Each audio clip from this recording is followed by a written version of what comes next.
also true of endurance and running.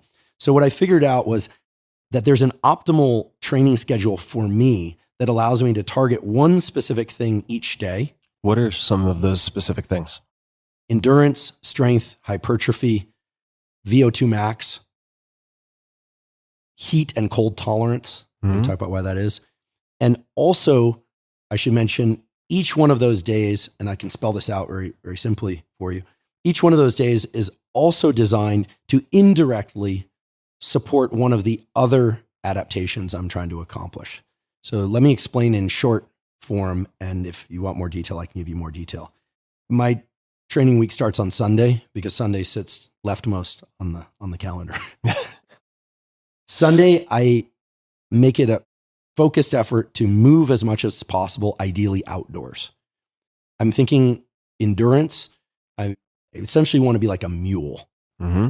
I'm just thinking, be like a mule. I actually have this shirt. That's going to be in the headline of this episode. Yeah, exactly. I actually have this shirt that I sometimes like to wear on those days. It's not a black button-down shirt, but it has a picture of a sloth and it's crossing its 3 sloth fingers like Wolverine. And that's like what I'm trying to embody. I'm trying to embody the sloth.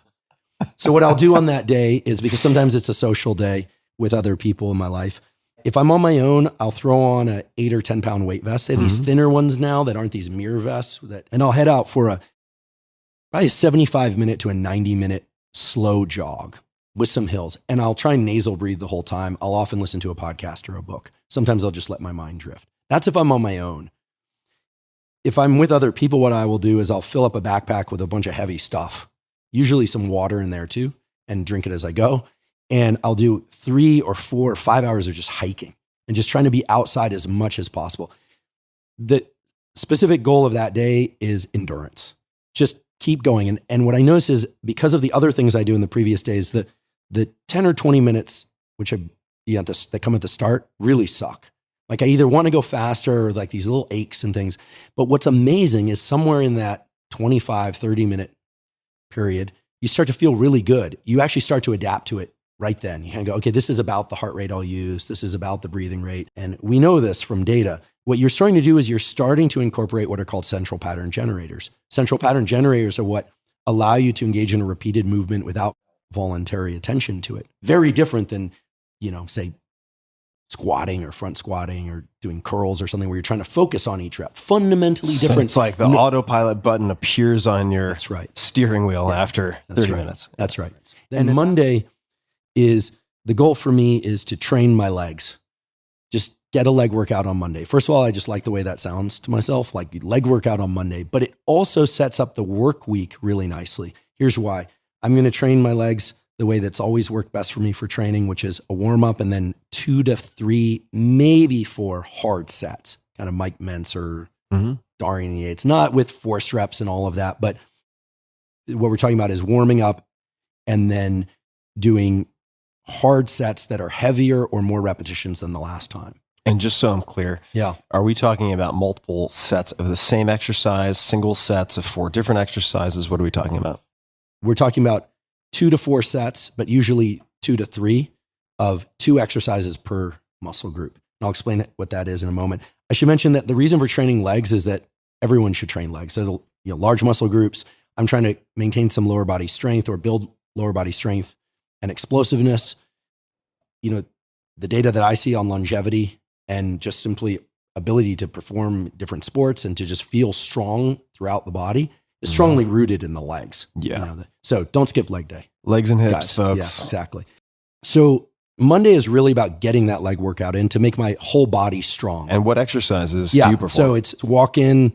Oftentimes I'll do calf work because unlike you, I'm need work there. Oh, I need calf work. I need calf work. Yeah, that was the weak link in the chain for all of the winter sports I've been doing for the last 6 weeks. Yeah, I definitely do a lot of calf work. Actually, so I'll just walk through it. I'm really big on tib raises. I warm up with tib raises. Training the tib raises meaning like the tibialis anterior, like dorsiflexion, raising your toes towards your knee. So this is a huge addition. My program, I'm a huge fan of Ben Patrick, knees over toes guy, as he calls himself on Instagram. I started doing tib work about 2 years ago, seriously doing tib work. So tibialis raises, you can do this also leaning against a wall at an angle with your back against the wall and your feet out in front of you with your heels on the ground and touching your toes to the ground and then lifting them up for repetitions of 25 to 30. Or if you can have a tibialis, a tib raise machine as they're called, that's great. I warm up with tib work. Why? Training my tibs, as they're called, has Tibs are the new biceps. tibs folks. are the new, definitely makes the calf work more effective. Mm-hmm. Never could grow calves or get my calves strong, gotten them substantially bigger and stronger by training tibs. But more importantly, perhaps helps posture, got rid of my right side sciatica. I always had this right side kind of leaning in pain, and I can forgive I'm going to get teased for saying this. For me, anyway, I can run like a beast now. No knee pain, no back pain, no shoulder pain. I can just run and run and run. I personally like to keep my resistance workouts an hour or less. I like to train in the more or less the 5 to 10 repetition range for strength and for hypertrophy. And I'm kind of going for a mix of both. So I train tibs, then I do sled or standing calf raises. Same thing, 2 to 4 sets, 5 to 8, maybe 10 repetitions. Are these sets to failure? These are sets to failure. And, long ago I had gift of learning from the great Mike Menser, and these are sets to failure. Like I can't budge another micro inch, but I'm not quaking and I'm not breaking form. So I'm training calves. That takes about 10, 15 minutes total. I try and move relatively quickly through that. So 2 to 3 minutes rest, maybe 4 if I'm going for a heavy set. Then I'm weaker in the hamstrings than I am in my quads. So I do 2 warm-ups and then 2 to 4 working sets of lying leg curls. Very standard stuff. Lying leg curls meaning on a machine. Yeah, on a machine. Not like reverse. Yeah, like a Nautilus machine Got or something. Not seated, doesn't work for me. Just lying leg curls. Yep. And not the hoist machines that move with you to make it easier. No. And maybe the occasional force rep if somebody's there, to help me. Then I go do 2 to 4 sets, but typically 3 of glute ham raises, which is an incredible exercise. The equipment isn't in every gym, but I'm doing, about 3 or 4 sets of glute ham raises going slow. And, this is basically like if you were going to do a deadlift.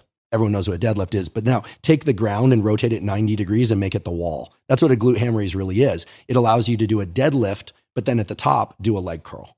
So if you think about it that way, like you just tilted the ground, you just rotated it counterclockwise 90 degrees. We'll get a link to the YouTube video, folks. Exactly. Glute ham raises are great, lower back, so entire posterior chain. So then I'm done with calves and hamstrings, and then I'll do 2 or 3 sets of leg extensions. So maybe a warm up and then 2 or 3 sets of working leg extensions, which for whatever reasons are incredibly painful. I hate them, but they work to isolate the quads. And then 2 or 3 sets of working hack squats after a warm up. Hack squats, heavy. And then I'm done. I'm out. The Tuesday is very different. Tuesday, I don't want to call it a recovery day, but Tuesday I'm doing something really different. First of all, my legs need recovery. So what I'll do is substantial amounts of deliberate heat exposure and deliberate cold exposure.